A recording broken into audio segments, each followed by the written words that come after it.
Hello everyone, welcome to our channel. இன்றைக்கி நம்ம சேனலில் நம்ம கடாய் பன்னீர் எப்படி ஈஸியாக பண்ணலாம் அப்படின்னு பார்க்கலாம்.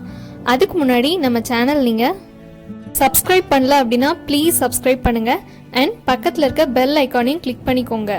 வாங்க வீடியோக்குள்ளே போகலாம். இது சப்பாத்தி ரொட்டி கூடலாம் ரொம்ப நல்லாயிருக்கும்.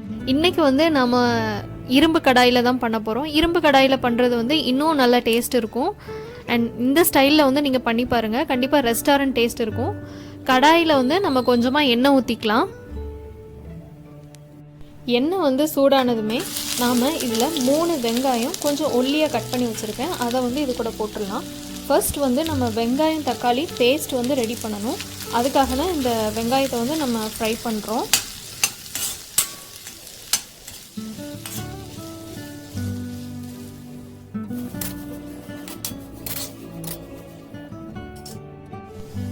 இப்போவே நம்ம கொஞ்சமாக உப்பு சேர்த்துக்கலாம். உப்பு சேர்த்துட்டு வெங்காயம் ப்ரௌன் கலராக ஆனும் அப்படின்ட்டு அவசியம்லாம் இல்லை. லைட்டாக டிரான்ஸ்பரண்ட் ஆனாலே போதும். அது வரைக்கும் நம்ம வதக்கிக்கலாம். அடுத்தது 2 தக்காளி நம்ம சேர்த்துக்கலாம். 3 வெங்காயம் 2 தக்காளி, இதையும் நல்லா வதக்கிக்கலாம். தக்காளி நல்லா வேகணும், நல்லா குழஞ்சி வேகணும், அப்போ தான் நல்லாயிருக்கும். இரும்பு கடாயில் பண்ணுறதுனால சீக்கிரமாகவே வெந்துடும். தக்காளி நல்லா குழஞ்சி இந்த மாதிரி வெந்துருச்சு. அதோட பச்சை வாசனை எல்லாமே போயிருக்கணும். இப்போ மசாலாஸ் நம்ம 1 by 1 ஆட் பண்ணலாம். ஃபஸ்ட்டு 1/4 டீஸ்பூன் மஞ்சள் தூள் சேர்த்துக்கலாம். 1 ஸ்பூன் மிளகாய் தூள், அதுவே காஷ்மீரி ரெட் சில்லி பவுடராக இருந்தால் நல்ல கலர் கிடைக்கும், சேர்த்துக்கோங்க. 1 ஸ்பூன் கரம் மசாலா, 1 ஸ்பூன் மல்லித்தூள், 1/2 ஸ்பூன் சீரகத்தூள் சேர்த்துக்கலாம். எல்லா மசாலாவும் சேர்த்துட்டு நல்லா மிக்ஸ் பண்ணி விடலாம். நான் மசாலாவோட மெஷர்மெண்ட்ஸ் கீழே டிஸ்கிரிப்ஷன்லேயும் கொடுத்துருக்கேன். ஏதாவது கன்ஃபியூஷன்னா அதை பார்த்துக்கோங்க. எப்போவுமே மசாலா ஆட் பண்ணும்போது சிம் இல்லைன்னா மீடியம் ஃப்ளேமில் வச்சுக்கோங்க, அப்போ தான் கரியாது. இது நல்லா வதங்கிருச்சு.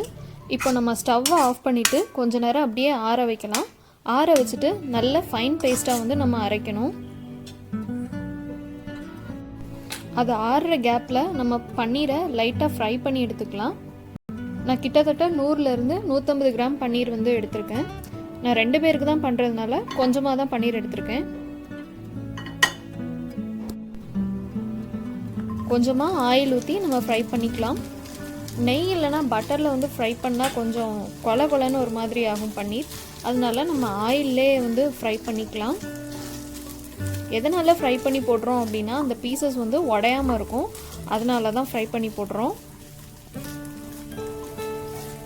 ரொம்ப கலர் சேஞ்ச்லாம் ஆகணும் அப்படின்ட்டு இல்லை, லைட்டாக 2 மினிட்ஸ் ஃப்ரை பண்ணால் போதும். நம்ம வதக்கி வச்ச மசாலா இப்போ அதே கடாயில் கொஞ்சமாக எண்ணெய் ஊற்றி நம்ம செய்ய ஆரம்பிச்சிடலாம். எண்ணெய் காஞ்ச உடனேயே 1/2 டீஸ்பூன் சோம்பு, ஒரு பே லீஃபும் போட்டுக்கோங்க. நான் போடல, பே லீஃப் போட்டால் நல்லாயிருக்கும். அப்புறம் 1 துண்டு பட்டை.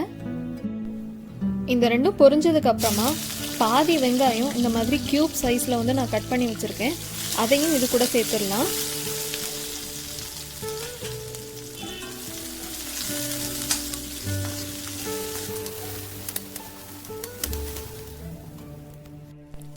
இது கூடவே பாதி கேப்சிகமை கொஞ்சம் பெரிய சைஸில் நான் கட் பண்ணி வச்சுருக்கேன், அதையும் இது கூட சேர்த்து நல்ல எண்ணெயில் வதக்கிக்கலாம்.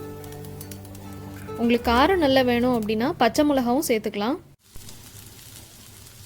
இது கூடவே இஞ்சி பூண்டு பேஸ்ட் 1 டேபிள் ஸ்பூன் சேர்த்துக்கோங்க. சேர்த்துட்டு நல்லா வதக்கி விடலாம். இஞ்சி பூண்டு பேஸ்ட்டோட ரா ஸ்மெல் போகணும், அது வரைக்கும் நல்லா வதக்கி விட்டுக்கோங்க.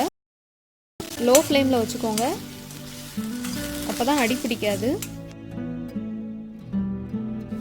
இஞ்சி பூண்டோட பச்சை வாசனை போனதுக்கப்புறம் நம்ம அரைச்சி வச்ச மசாலாவை இது கூட ஆட் பண்ணிக்கலாம். நல்லா மையாக அரைக்கணும்.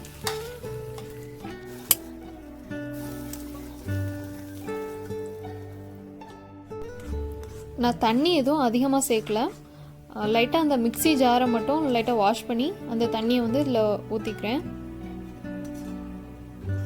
கொஞ்ச நேரம் வந்து நம்ம வேக விடலாம்.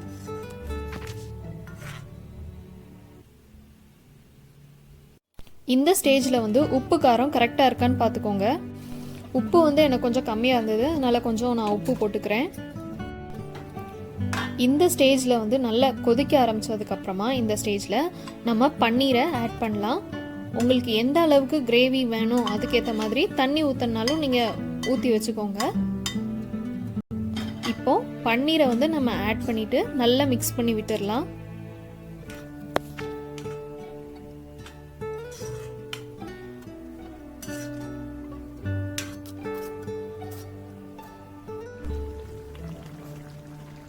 இப்படியே இதை வந்து ஒரு 5 நிமிஷத்துக்கு நம்ம வந்து வேக வைக்கலாம்.